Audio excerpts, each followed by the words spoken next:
हमारा घर में रोजो सोहर हो, ऐसे हमारा क्षमता बस सोहर गवावे के। हम चाहिए तो हर 9 महीना पर सोहर गवा दी अपना घर में। अगर केहू के लगे ताकत होके तो गवा के देखाओ सोहर। हम ऐसे ना बोली ले उतना ताकत बाजे सोहर गवा दे, लेकिन केहू के लगे ताकत नहीं है कि सोहर गवा सके। आज हम दावा ठोक के कहतनी कि मरियो जो है तो ओकरा घर में सोहर ना हो। सोहर पावर से होला और ताकत से होला। ओकरा खातिर मर्दांगनी चाहिए सोहर गवावे खातिर। एगो घरे सोहर थोड़ी होला। आपका नाम विवादित है। अगर विवाद आपके दरवाजे से नहीं उठा तो कोई मतलब नहीं बनता।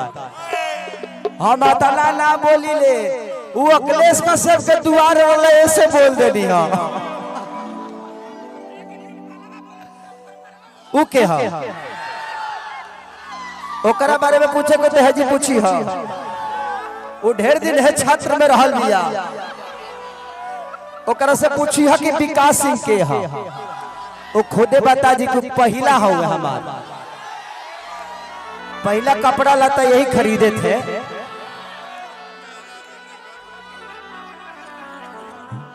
आजकल कुछ स्टार लोग ऐसा बा जे कुछ स्टार के चमचई करके अपन जीवन चलावल चाहता। हमारा घेवड़ा फर्क ना पड़ेला। तू लोग वही चमचई करके जो नीचे ही बड़ा जीवन भर नीचे ही रहबा। खेसारी के चमचई के आगे नहीं खन बढ़ल। हमार आदर्श के हो सकेला तो हमार आदर्श रउआ सबे बानी के हुए स्टार ना। हमारे के बनावे वाला रउआ सबे हई। हमारा अपन लोग बा। हम केहू के स्टार के आदर्श ना मानी ले।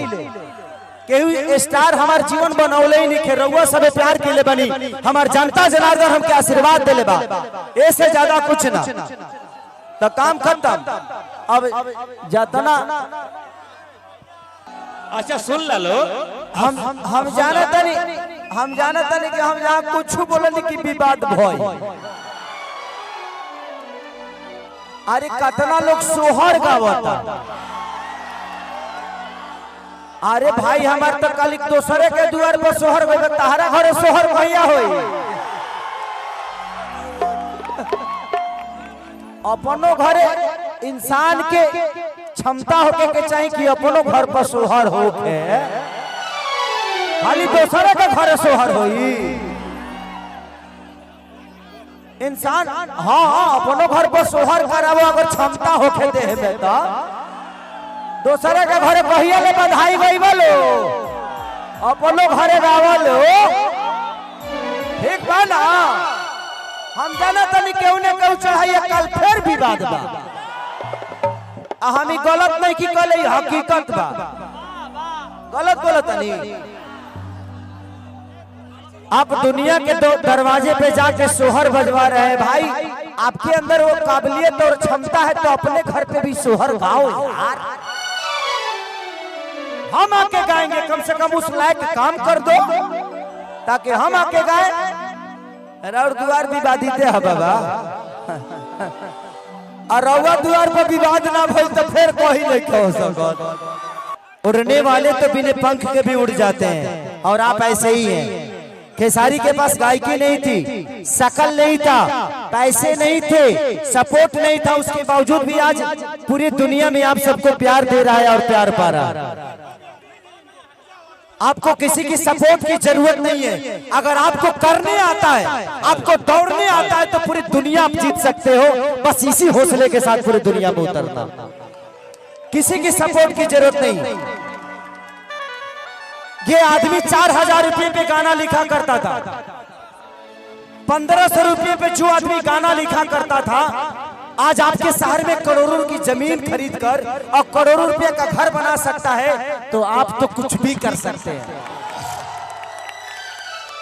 खेसारी के पास साइकिल चढ़ने की औकात नहीं थी, लेकिन उनका राइटर, उनका एक गार्जियन, मैं इनको अपना राइटर नहीं मानता क्योंकि ये ब्राह्मण कुल के आदमी है और ब्राह्मण कुल हर वो ब्राह्मण का बेटा मेरे लिए मेरा गुरु होता है, क्योंकि मैं कमलाकांत मिश्रा जी का चेला हूं और उसी हिसाब से हर ब्राह्मण मेरा गुरु होता है और मैं इनको अपना गुरु भी मानता हूं।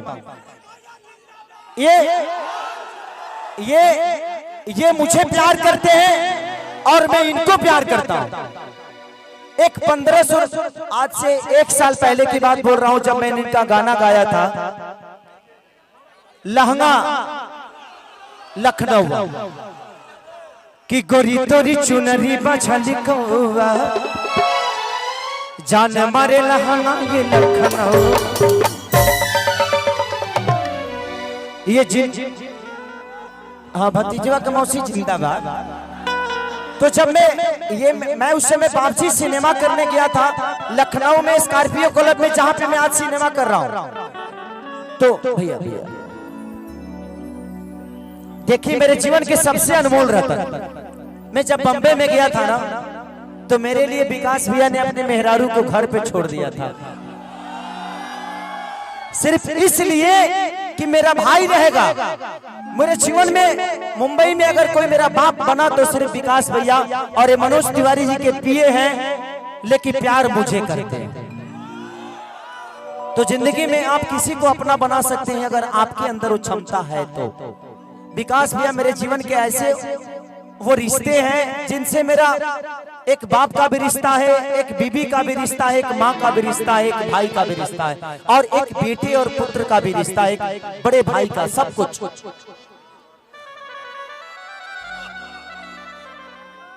जिंदगी में एक बात बताऊं, पैसे मत कमाना। अगर जिंदगी में बहुत कुछ करना है तो मैं आप सबसे बोल रहा हूं कभी पैसे मत कमाना, बस लोग कमा लेना, इंसान कमा लेना, उससे बड़ी दौलत कुछ नहीं हो सकती।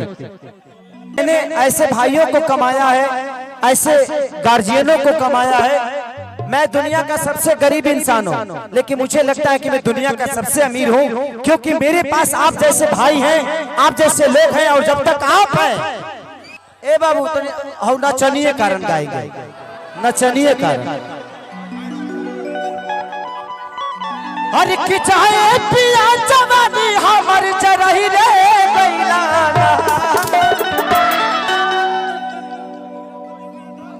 आस्था आस्था आस्था इधर आस्था हेलो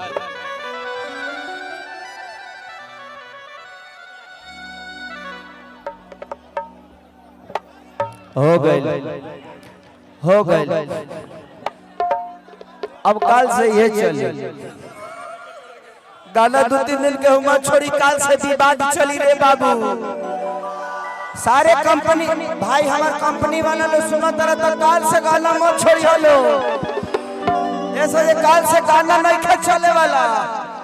हमार काम हम खोदल, हम खोद देने वाले। अब जरा बर्दाश्त करे कर हमारे के कोई कुछ बोलेला तो हमारा फर्क ना पड़े। फर्क कैसे ना पड़े कि बर्दाश्त करे के क्षमता बा। हम लड़ी लेना, हम चढ़ी। हाँ अब फिर काल आज ना तो काल फिर कुछ होने से आई तो एनियो से जाई। हम आजो खुश बनिए, कुछ आईबो करी तो खुश से रहो। हम डिप्रेशन में डाली ले, डिप्रेशन में रही लेना। जिंदगी में मुझे एक हमेशा खुशी ताकत जानते हैं क्या मिलती है कि मेरे पास कुछ था नहीं, आज बहुत कुछ है क्योंकि आप सब है मेरे साथ। हमारा लगे ना गायकी बा ना आवाज बा, हमारा लगे बहुत कुछ बा। एगो गायकी नहीं खे सब कुछ बा। केहू लगे गायकी बा ओकरा बाद बहुत कुछ नहीं खे, काम खत्म। हमार लगे 20 गो बढ़िया चीज बा, केहू लगे एगो बढ़िया बा तो हम 20 गो से 20 रह।